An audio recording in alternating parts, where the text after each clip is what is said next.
We are now fighting the BJP, the RSS and the Indian state itself. 7 seconds में कह गए यही 13 शब्द उस विवाद की जड़ में है जिसके बाद राहुल गांधी की मंशा पर शंका है। उनकी नियत सियासी चक्रव्यूह में खड़ी है और सवाल पूछे जा रहे हैं कि राहुल ने बीजेपी आरएसएस के साथ देश से लड़ने की बात क्यों कही? क्या कांग्रेस के नेता देश के विरुद्ध ही राजनीतिक युद्ध लड़ रहे हैं? क्या राहुल की इंडियन स्टेट से लड़ाई सिर्फ मुस्लिम वोट के लिए है? इन सियासी सवालों का जवाब जानने से पहले जान लीजिए कि जब कांग्रेस के नए नवेले हेडक्वार्टर के उद्घाटन में जब इंडियन स्टेट से लड़ाई की प्रतिबद्धता दोहराई थी राहुल गांधी ने, उसके 24 घंटे बीतते ही ऐसी खबर आई जिसने देश की सबसे पुरानी पार्टी की नीति को बहुसंख्यकों के बीच फिर से प्रश्न चिन्ह लगा दिया। कांग्रेस ने देश की सबसे बड़ी अदालत में लंबी चौड़ी अर्जी लगाई है। ये अर्जी देश में बने पूजा स्थल के कानून को बचाने को लेकर है। कांग्रेस ने अपनी याचिका में कहा है कि इस कानून को चुनौती देने वाली याचिकाओं को सुप्रीम कोर्ट खारिज कर दे, क्योंकि ये देश के धर्मनिरपेक्ष ढांचे के लिए एक खतरा है। राहुल गांधी के लेफ्टिनेंट केसी वेणुगोपाल के हस्ताक्षरित यही वो अर्जी है जो सुप्रीम कोर्ट में दाखिल की गई है। 11 पन्नों की इस याचिका में केसी वेणुगोपाल यह कहिए कि कांग्रेस ने तर्क दिया है कि 1991 के places of worship act secularism की रक्षा के लिए जरूरी है। इसमें कोई भी बदलाव भारत के सांप्रदायिक सद्भाव और धर्मनिरपेक्ष ताने बाने को खतरे में डाल सकता है, जिससे राष्ट्र की संप्रभुता और अखंडता को खतरा पहुंच सकता है। जब कांग्रेस पार्टी और जनता दल लोकसभा में बहुमत में थे, तब यह कानून बनाया गया था ताकि देश की धर्मनिरपेक्षता और अखंडता कायम रहे। देश में सभी समुदायों के बीच सांप्रदायिक सद्भाव और सौहार्दपूर्ण संबंधों के लिए पूजा स्थल कानून जरूरी है। तमाम कांग्रेसी इस याचिका के पक्ष में दलीलों का पुलिंदा लेकर खड़े हैं। आज सत्ता जिन लोगों के हाथों में है वो तानाशाह बन गए। मस्जिदों के नीचे खुदाई करने की कोशिश कर रहे हैं। जगह जगह अदालतों के अंदर केसेस फाइल किए जा रहे हैं और जुडिशरी पे भी सवाल या निशान उठ रहे हैं। ऐसे हालात में सुप्रीम कोर्ट की बहुत बड़ी जिम्मेदारी है। वर्शिप एक्ट बचाने के लिए जब कांग्रेस सर्वोच्च अदालत पहुंची, उसके समर्थन समाजवादी पार्टी सरीखे तमाम पार्टियां खड़ी हुई थी। भविष्य के विवाद से बचने की जरूरत बता रही। उच्चतम न्यायालय इस पर बहुत ही गंभीरता के साथ सही फैसला देगी, जिससे अमन व अमान कायम रहेगा। देश में किसी भी समुदाय के कुछ लोग आपस में न झगड़ें और किसी पर एक दोष आरोप प्रत्यारोप नहीं लगेगा। कांग्रेस कोई पहली पार्टी तो है नहीं जिसने 1991 के प्लेसेस ऑफ वर्शिप एक्ट को बचाने के लिए कानूनी कवच लेकर खड़ी हुई हो।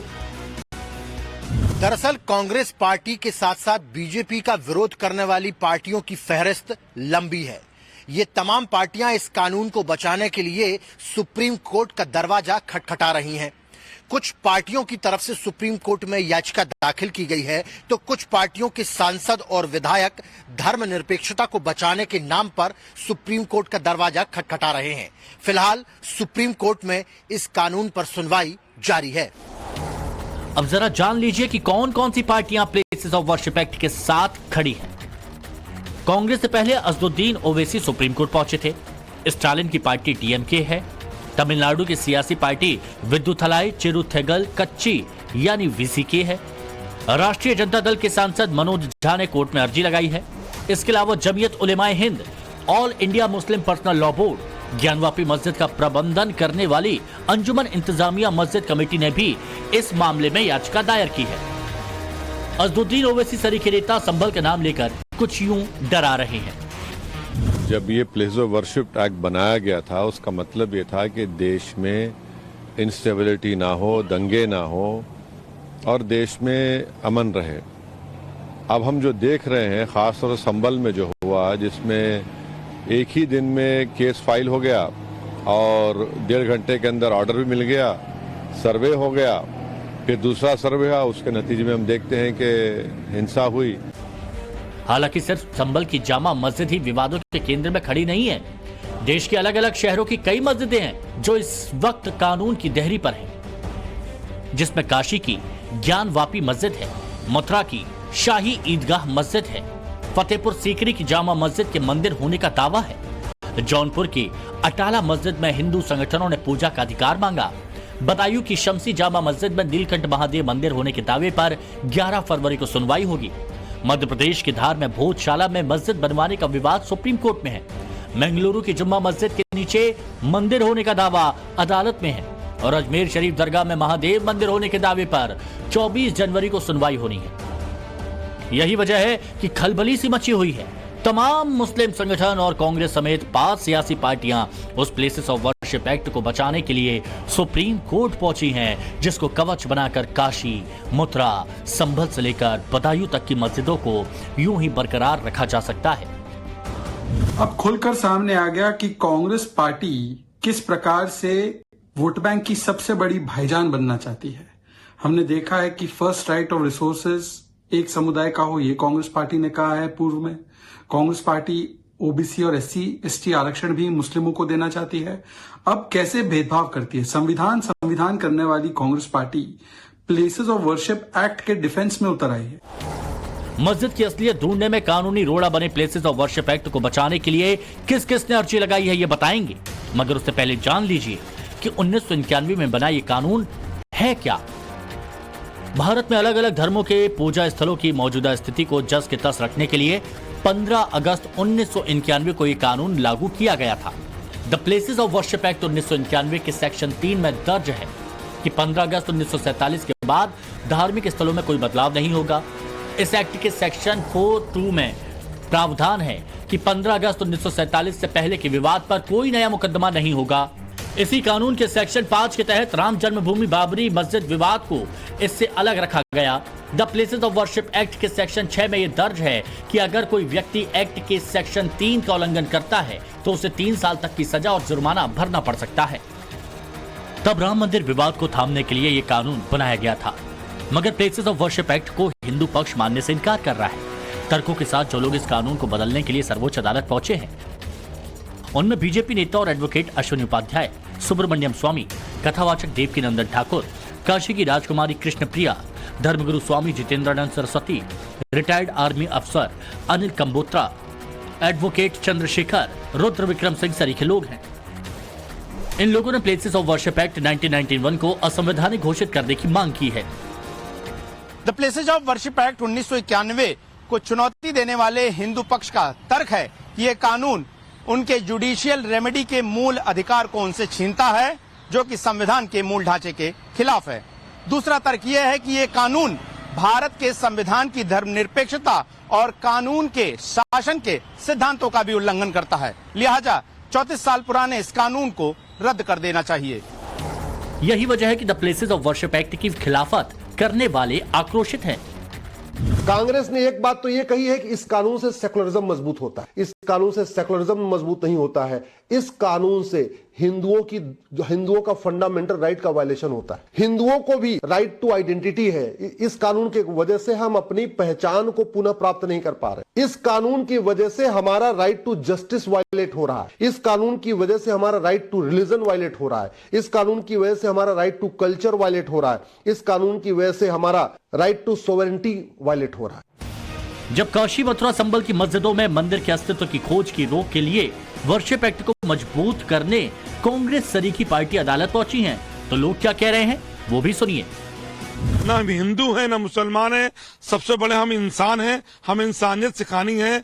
हमारे नबी ने भी फरमाया, जिस मुल्क में रहो उस मुल्क के वफादार बन के रहो। इस तरह से हमारे लोग के लिए अच्छा है, क्योंकि इन फ्यूचर कभी वो चीज हमें पलट के हम लोग की तरफ हुई तो कम से कम हमारे पास एक पॉइंट है कि कभी ना कभी इस पार्टी ने हमारे लिए कुछ किया था। अब इससे पहले भी बहुत सारे एक्ट ऐसे हुए हैं जब वो नहीं गए, लेकिन इस टाइम उनको एक मौका मिल रहा है जिसको वो ग्रैब करना चाह रहे हैं। मेरे साथ ये कांग्रेस को 110% फायदा होगा उससे। अगर हमारी हिफाजत के लिए, हमारी मस्जिदों की, हमारी मज़ारों की, हमारी दरगाहों की हिफाजत के लिए कांग्रेस पार्टी खड़ी है, तो यकीनन मुसलमान कांग्रेस की तरफ ही जाएगा। दरअसल the places of worship act को लेकर कांग्रेस और ओवैसी की नई याचिकाओं को बाकी 6 मामलों के साथ जोड़ दिया गया। इन सभी पर 17 फरवरी को सुनवाई होगी। सबसे बड़ी बात यह है कि कांग्रेस ने यह अर्जी तब लगाई जब राहुल गांधी आरएसएस और बीजेपी से लड़ते लड़ते इंडियन स्टेट से लड़ने की बात कर चौतरफा फंस चुके हैं। दुनिया भर में भारत की पहचान स्टेट ऑफ इंडिया से होती है या भारत से होती है। राहुल जी उसमें भारत स्टेट के इस परिभाषा में, व्यक्तित्व में भारत के राष्ट्रपति भी आते हैं। राहुल गांधी जी आप कुछ बोलते हैं तो समझते हैं कि आप क्या बोल रहे हैं? आप समझना कब शुरू करेंगे? कल कांग्रेसी राग दरबारी में ताली बजा रहे थे। कांग्रेसी जो वरिष्ठ कांग्रेसी अच्छे लोग हैं, अनुभवी लोग हैं, उन्हें समझाना ही बंद कर दिया है क्या? बीजेपी जैसे देशद्रोह सरीखे बयान बता रही है, उसको लेकर कांग्रेस के अपने तर्क हैं। राहुल गांधी के लेफ्टिनेंट उनके साथ दलील देकर खड़े हैं। जिस इंडियन स्टेट के खिलाफ लड़ने की बात कर रहे हैं राहुल गांधी, उसके अधीन सिर्फ सरकार या कोई एक संस्था भर नहीं जाती, बल्कि समूची संसद आती है, जिसमें पक्ष और विपक्ष दोनों हैं। राज्य सरकार और राज्य विधानमंडल के पक्ष विपक्ष हैं, चुनाव आयोग है, सीवीसी है, अदालत, पुलिस, सेना है, सब शामिल है। संविधान के अनुच्छेद 12 में इसे विस्तार से बताया गया है।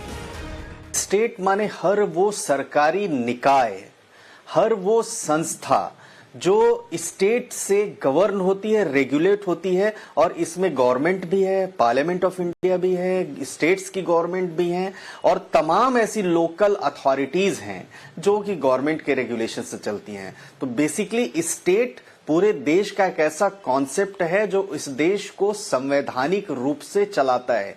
स्टेट कोई इंडिविजुअल एंटिटी नहीं है। आपको जानकर ताज्जुब होगा कि खुद राहुल गांधी कई दफा इंडियन स्टेट और नेशन में फर्क समझा चुके हैं। If you read the उद्घाटन के मौके पर ही जिस तरह उन्होंने इंडियन स्टेट से लड़ने का जिक्र कर दिया, वैसे ही सियासी भूचाल खड़ा हो गया। हालांकि ये कोई पहली दफा नहीं है जब राहुल गांधी ने ऐसे बयान दिए हों। अक्टूबर 2016 में सर्जिकल स्ट्राइक पर कहा था कि मोदी खून की दलाली करते हैं। जनवरी 2018 में कहा था कि धार्मिक वजहों से भारत में लोगों की हत्या होती है। दिसंबर 2019 में भारत को दुनिया का रेप कैपिटल कहा था। मई 2022 में कहा था कि बीजेपी देश को कुचलना चाहती है। मार्च 2023 में आरएसएस की तुलना मुस्लिम ब्रदरहुड से की थी। मार्च 2023 में लंदन में कहा था कि भारत में लोकतंत्र नहीं बचा। और अब जब इंडियन स्टेट से लड़ाई की बात कर रहे हैं तो पूछा जा रहा है कि आखिर किसकी सलाह पर राहुल गांधी ऐसे बयान देते हैं? राहुल गांधी के इर्द गिर्द किस तरह के लोग रह रहे हैं? कभी राहुल के करीब रहे गौरव वल्लभ को सुनिए।